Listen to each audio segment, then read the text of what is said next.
everyone, and welcome to the Raw Vegan Guru channel, where we are raising our health consciousness one action at a time. So in today's video, I thought that we would talk about vegan emergency preparation with food stock. Now, I'm not trying to be a bummer. It is May 2020, and the current atmosphere in our world is very much all over the place. A lot of information, a lot of misinformation, a lot of fear, a lot of love. So we're getting the yin and the yang. We're getting the black and the white, but we always need the monkeys, shades of gray.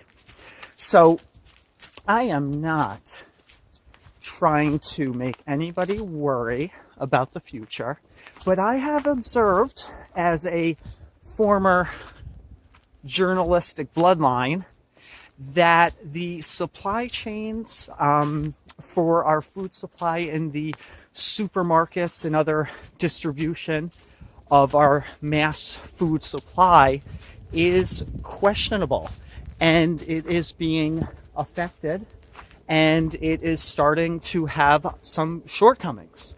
So I believe it is only logical to think ahead as to what we can do if a collapse or severe limitation occurs and we do not have the ability to go to the supermarket as we always traditionally have had to buy our foods. Now, what is interesting about this video is I'm going to be discussing more of a vegan approach when it comes to the shopping ideas that I'm going to share with you, and not so much a raw vegan approach, because I have toiled for the past 2 months, because I was a Boy Scout and I'm always prepared. How would I go about doing this in a raw vegan sense? Well, you could do a lot of powders from the alfalfa and sprouted green powders they make. There's an array of different brands. Dr. Knowles has a really great line. Garden of Eden has a good line. But anyway, you would have to resort to powders. Then you could do dried fruits. And you could do seeds and nuts, which you would sprout. You could also do your legumes and even grains sprouted. Sprouted rice, wild rice is a nice dish I've done in the past, and in a survival situation it is living, and that could be an approach.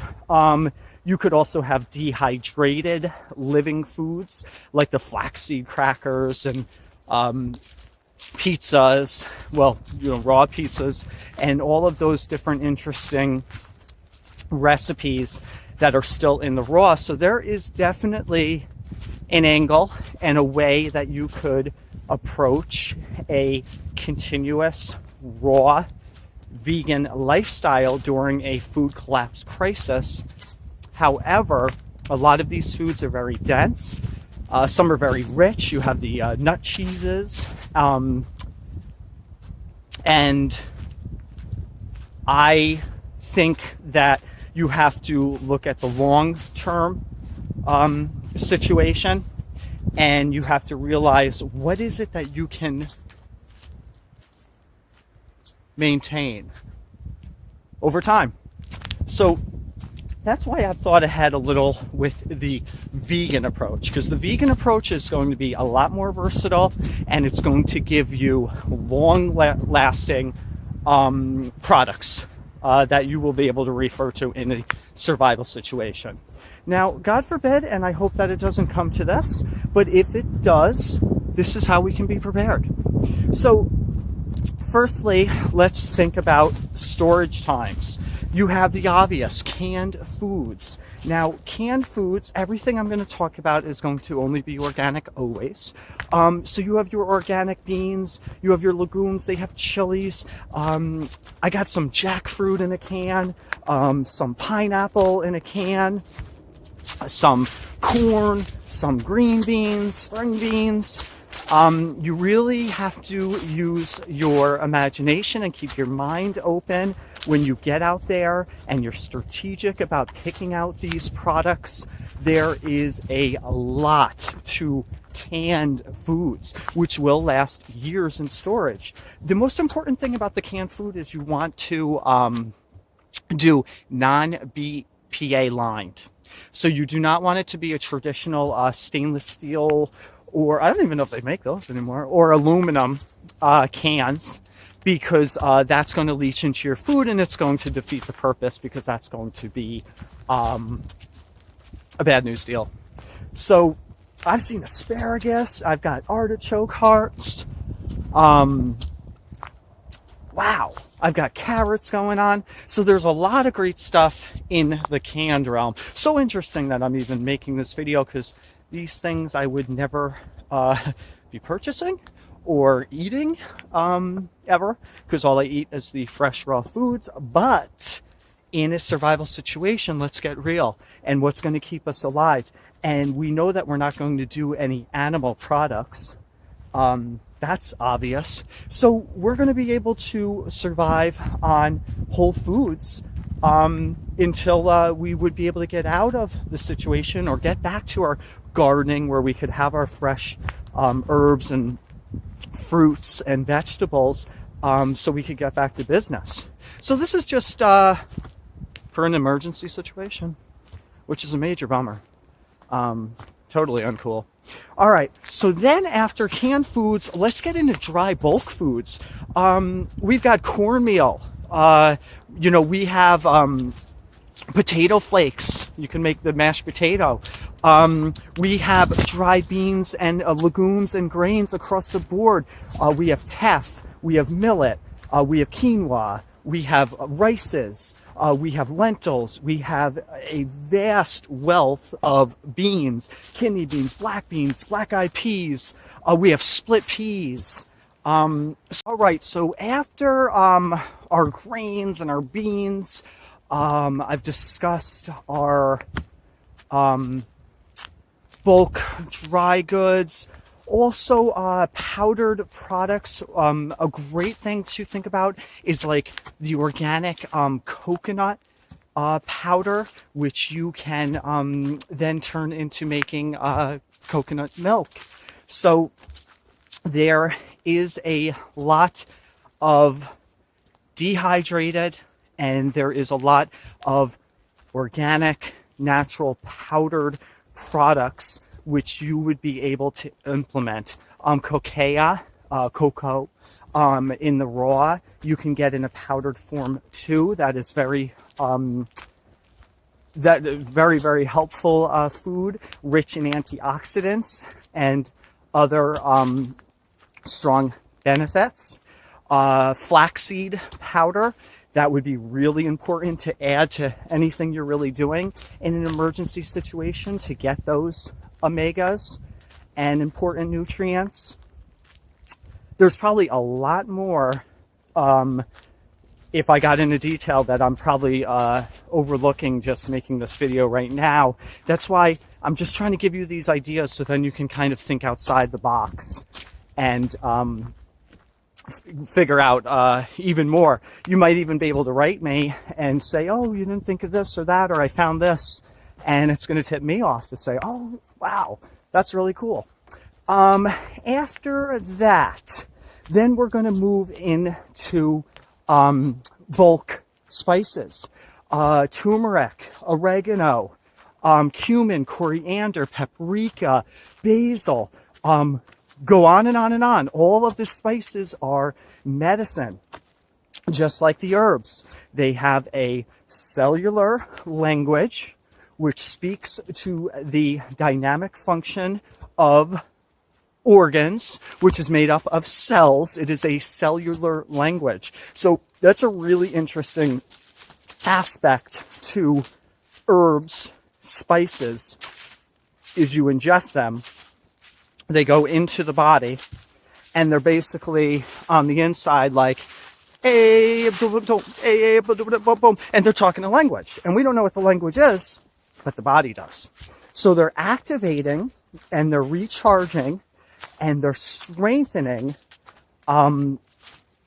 these different structural activities, which could be dormant or stressed or need a little kickstart because of acidic, overriding elements, stress, and other blockages. So the herbs and the spices. So go nuts, because you can buy bulk pound bags of these different herbs and spices for relatively cheap, and it will last you a long time, and it will give you vital, healthy nutrients and minerals varied across from the whole board. Just like what I say, how do you get all of your vitamins and your minerals, all of your nutrients, all of your enzymes? You basically just continually eat a vast amount of different raw foods. So you're not going to really worry about, how am I going to get my calcium? How am I going to get my magnesium? Just keep on moving and grooving and eat your red bell peppers and your cabbage and your tomatoes and your avocado and your strawberries and your asparagus and your oranges. See, boom, boom, boom. It's going all over. So let's think that same way when it comes to the herbs and spices to your liking. After that, I think that it's going to be important to think about purchasing long-term storage like bars. They have a lot of bars out there, raw bars, nut bars. Again, simplest ingredients. You do not want to buy anything that is not organic or non-GMO and that has sugar or anything, the bad deal. You want to get it the simplest. The Laura bars, I think that's a decent one. You've got dates going on there with, like, I think cashew. I'd have to double check on the organic status of that. I'm just throwing out ideas. You don't want to buy protein bars, though, because those are going to be very heavy and difficult to break down, and it's going to be taxing on your kidneys. You want to just stick to things that are simpler, like the fruit bars and maybe even grain bars. Now, again, this is because of survival situation. I would not be advocating this during regular times in my raw vegan health conscious journey. After that, when it comes to herbs, remember teas. We have a lot of teas out there, whether it's milk thistle, it's chamomile, it's dandelion. So again, you can get another delivery on your herbs through teas. Then we are going to think about tinctures are another important thing to have in the cabinet, because we want to get our herbal medicines and we want to keep our body healthy and strong. But that's going to be a different video. I just want you to think ahead so that when you're ordering things, when you're at the store shopping, you're thinking outside the box that you have lived in before this current situation unfolded. Now we have to really think ahead, and we have to say, what's going to help me be my optimal best and survive and be healthy through a possible crisis? Because before, this was just talk. Now it's come right into our living room. We know that the world is not the same place that we lived in only 3 months ago, and that we really are not guaranteed anything. So this could come and go and pass, and you didn't need to stock up your cupboards, and that would be a blessing. And then we could just get on with our lives and hug each other and enjoy our concerts and be out and nature with friends and not just always alone.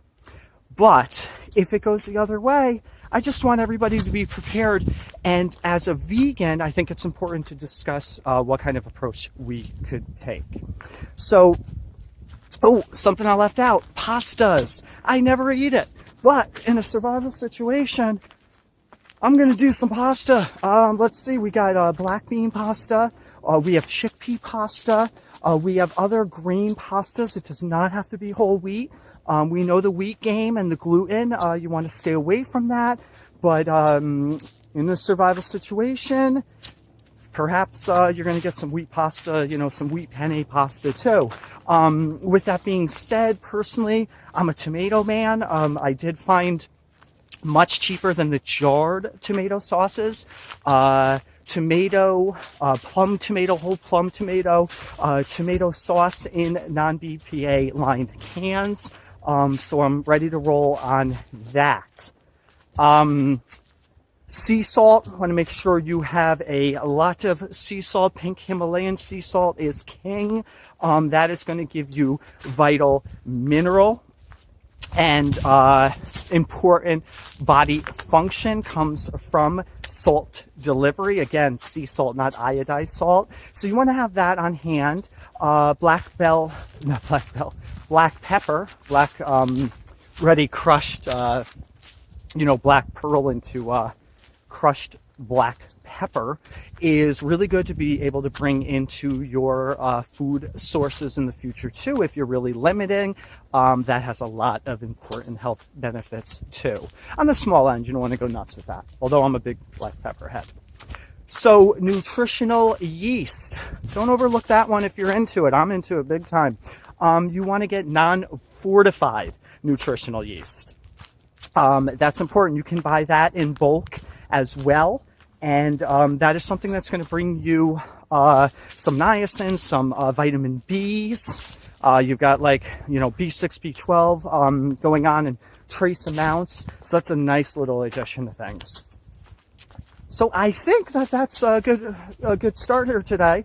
I was just doing this kind of free fall video as I'm hiking through the woods, getting outside because being inside is like enslavement, and it's not natural, and it's absolutely uncalled for. So I'm out here in nature, and I'm thinking of how we can stay ahead of the game and never be victims, but be leaders and be in control, because we control our health. We control the outcome of our reality. So if you like this video, please comment below. Let me know if there's anything I left out that you think are great ideas to keep in the cupboard in an emergency situation as a vegan. And anything else that you'd like to share with me or the raw vegan community. Please, if you dig it all, subscribe to my channel and like and share. Share this amongst your friends. Get the word out that there is an ability to change your life through what you put in your body and how you view yourself, your health, and the world. And it all starts with the simplest thing. It starts with fruit. So start your day with some fruit. I'm out here. I'm just moving and grooving. As you can see, we're coming into different terrains. I was like woods, trail, now in this open field that goes for a very, very long time. But that's cool because it opened me up to the sun. And I'm doing all this on a banana. Oh yeah. So keep it simple, keep it real, and love yourself. Don't let anything lower your vibration. Turn off the TV, meditate, listen to classical music, and smile as much as you can, because that's going to raise your vibration as well. Love ya. Have a great day. Subscribe to the Raw Vegan Guru channel and email or DM me if you'd like a consultation about transitioning, maintaining, and being educated about a vegan lifestyle. Thank you. Bye.